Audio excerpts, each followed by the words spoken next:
Hello po, kamusta po kayong lahat? Ako pala po ay gumawa ng video ngayong umagang ito for awareness para po sa mga PWD na katulad ko or sa mga hindi PWD upang maunawaan nila ang sitwasyon ng isang person with disability. Dahil marami po ako naririnig, marami po ako nababasa, marami po ako napapanood ng mga senaryo na hindi nila nauunawaan ano ba ang sitwasyon, ano ba ang kalagayan ng isang person with disability.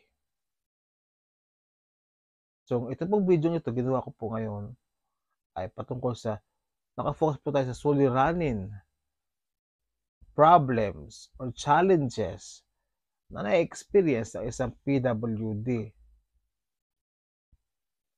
Meron pong binuong page na nasa member na po, nasa around 135 members na rin po siya from Luzon, Visayas at Mindanao. Nakatulad ko din po, PWD din. Nagtanong po ako sa kanila, ano ba ang kanilang suliranin sa mga panahong ito?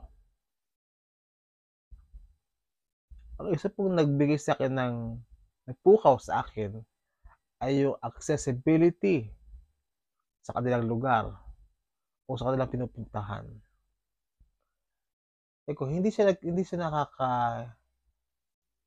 Hindi naiiba sa akin sitwasyon din. Dahil po sa mahirap din sa amin dahil ako po ay kailangan tumawid pa ng napakalaking kalsada. So wala pong overpass. Wala din pong way exclusive for the mga PWDs, senior citizens, or mga students for their safety. So, mayroon pong barangay patrol o barangay officials o barangay worker na nagpapatawid. Kaso not all the time ay naroon siya. Kaya may mga experience po nangyari din sa amin na nabangga, aksidente, o anumang sitwasyon niya dahil sa hindi maayos. At iyan din po ang karamihan na problema na aking nakita at nasabi sa akin ng aking mga kasamahan din po.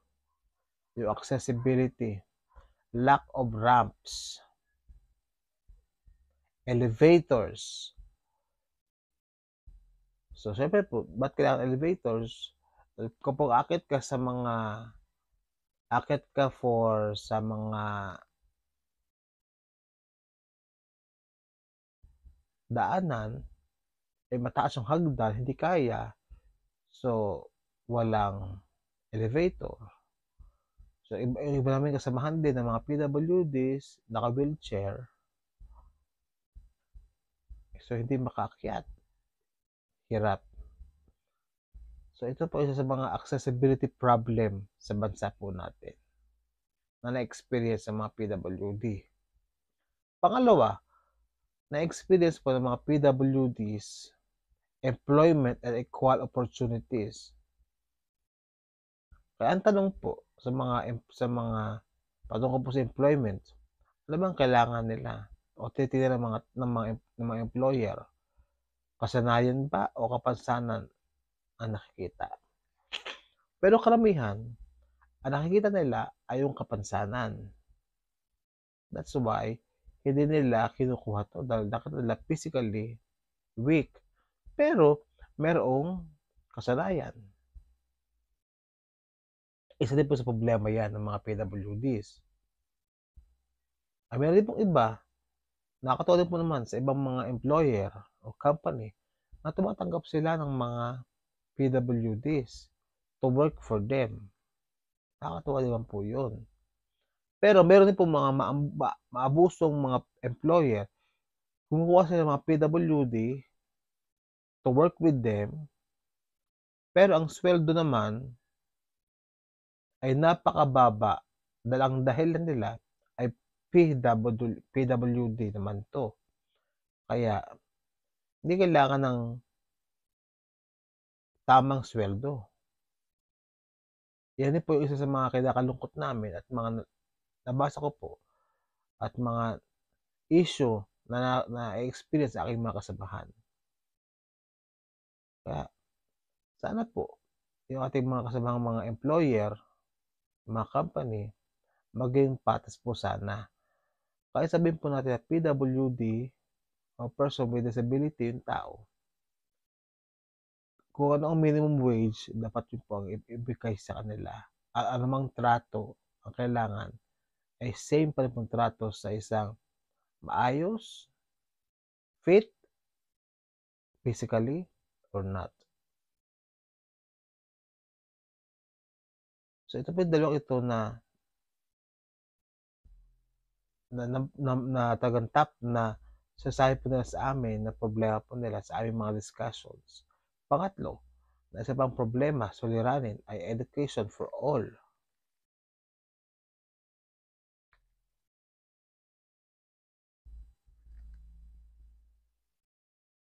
Na hirap sa mga espasyo, sa mga eskwelahan, o programs o training for them. O sometimes, it's not, diyan pa nagkakaroon po ng bullying inside the classroom because of the ng classmate ng mga PWD. Isa din po yung nakakalungkot sa amin po na mga discussion po namin. Kasi meron po kami kasamahan, meron ako kasamahan sa grupo din na mas bata pa po sa akin. Nag-aaral po siya. Isa siyang PWD. Ang nakakalungkot, kaysa po siya ay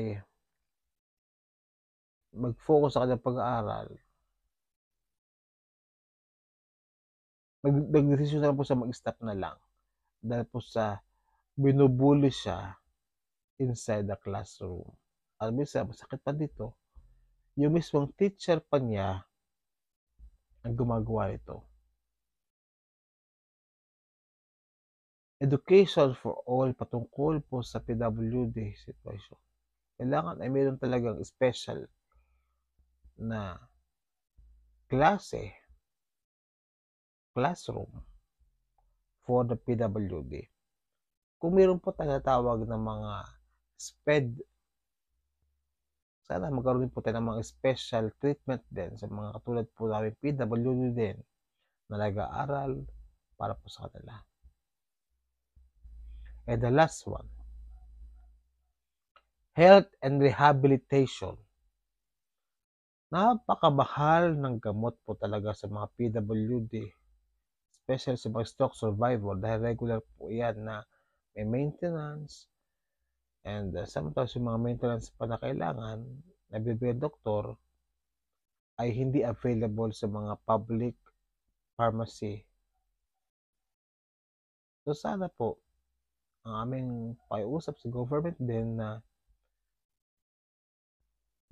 magkaroon ba ng isang maayos na sistema na kung ano na lang yung reseta ng doktor ay yun ang maibigay ng government para po sa mga person with disability. And meron pa akong gusto turo sa inyo na isang bagong programa ng government patungkol sa health. Ito yung parang yakap yata po to ng PhilHealth. Hindi ko pa ito na-experience pero nabasa ko lang po na mayroong ganitong programa ang ating PhilHealth na once ikaw ay member ng PhilHealth, PWD ka, ay pwede kang mapalibre sa medicine, libre sa check-up and laboratories.